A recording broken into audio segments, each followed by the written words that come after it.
Македонија тоа не го дозволи. Ако нашата држава застане на своето историско име, не уставно име, уставите се менуваат, да се разбереме, тоа е наше историско, генетско име.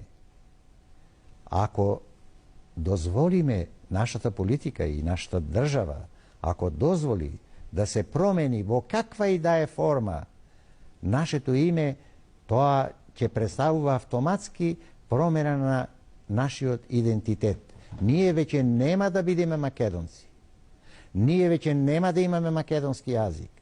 Ние ќе бидеме без историја, бидејќи таа горна или долна не ќе има историја, не ќе има култура. Врз основа на што ќе постои државата? Овој народ може ли тоа да го голтне? Мислам дека нашите државници денеска мораат да имаат предвид за одговорноста пред овој народ. Одговорноста пред се. Многу е лесно да се прифаќаат советите наводно од Брисел или од Вашингтон. Не. Кога се работи за нашата кожа, овде се мисли и овде се действува и овде се решава.